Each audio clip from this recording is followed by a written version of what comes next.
আসসালামু আলাইকুম, সবাইকে স্বাগত। আজকের পর্বে আমরা দেখব বস্ত্র অধিদপ্তরের অফিস সহায়ক পদের প্রশ্নের সমাধান। পরীক্ষার তারিখ 27 জানুয়ারি 2024। আজকে সম্পূর্ণ ভিডিওটি দেখার আমন্ত্রণ রইল। যারা চ্যানেলটি সাবস্ক্রাইব করেননি, এরকম চাকরির প্রশ্নের সমাধান পাওয়ার জন্য চ্যানেলটি সাবস্ক্রাইব করে রাখুন।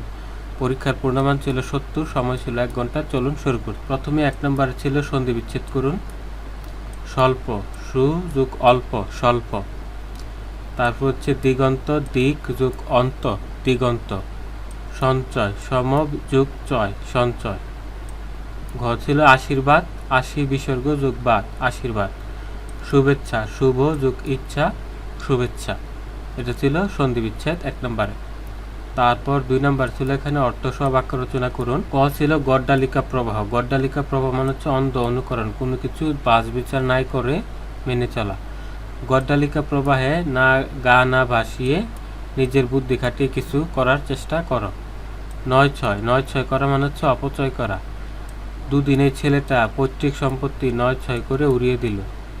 গুড়েবালি, গুড়েবালি হচ্ছে আশা শেষ হয়ে যাওয়া বা নিরাশা, আশায় নৈরাশ্য। রহিমের কাছে টাকা ধার চাওয়া গুড়েবালির সমান। টইটুম্বুর, টইটুম্বুর মানে হচ্ছে পরিপূর্ণ, ভরপুর। এটার বাক্যটা হচ্ছে বর্ষার জলে নদীটি একেবারে টইটুম্বুর হয়ে গেল। লেফাফা, দুরস্ত মানে হচ্ছে পরিপাটি থাকা।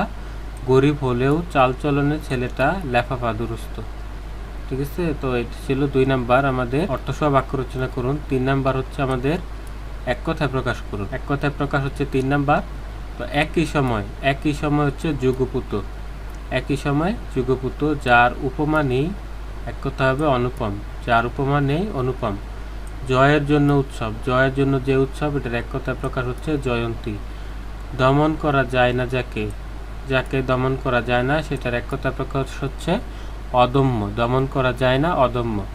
ইতিহাস বিষয়ে যিনি অভিজ্ঞ, তিনি হচ্ছে ইতিহাস বেত্তা। ইতিহাস বিষয়ে যিনি অভিজ্ঞ, তিনি হচ্ছে ইতিহাস বেত্তা। এটা ছিল 3 নাম্বার এক কথায় প্রকাশ।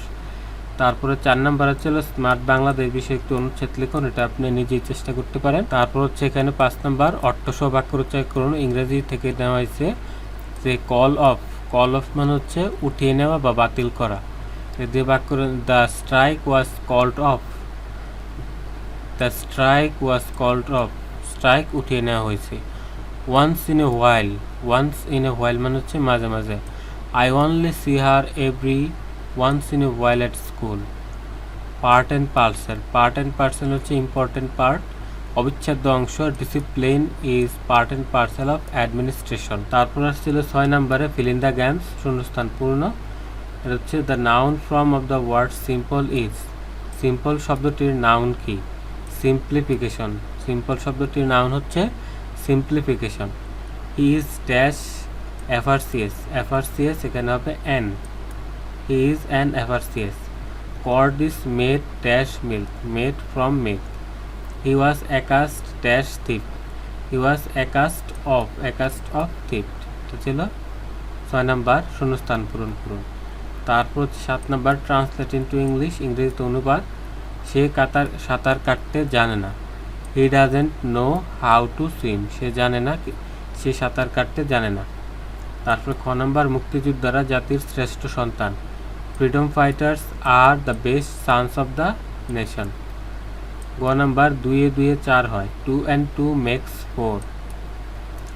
নাচতে না জানলে উঠান বাঁকা, এটা হবে a bad workman quarrel with his tools.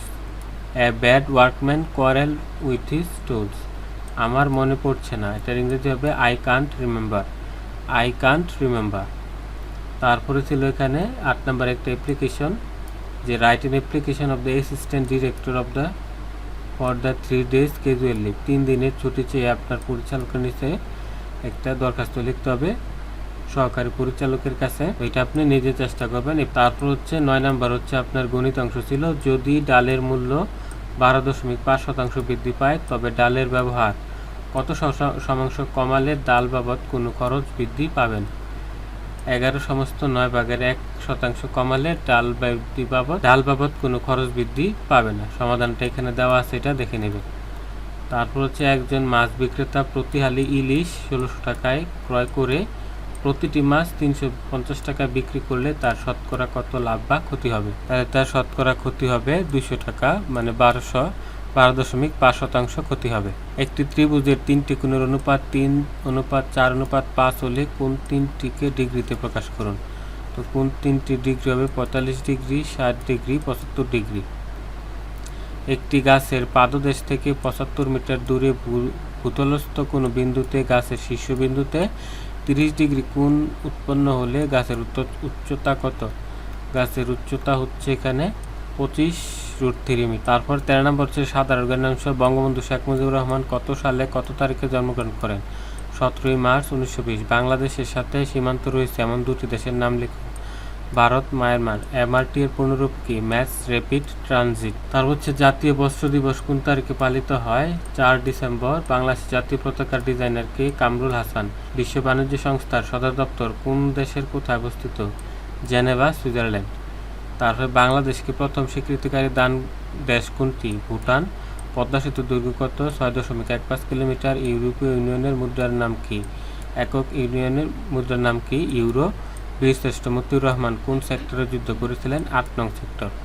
তো এই ছিল আজকের আমাদের বস্ত্র অধিদপ্তরের অফিস সহায়ক পদের প্রশ্ন সমাধান। এরকম চাকরির প্রশ্ন সমাধান পাওয়ার জন্য চ্যানেলটি সাবস্ক্রাইব করে রাখুন। দেখা হবে আগামী পর্বে। সেই পর্যন্ত সবাই ভালো থাকবেন। আল্লাহ হাফিজ।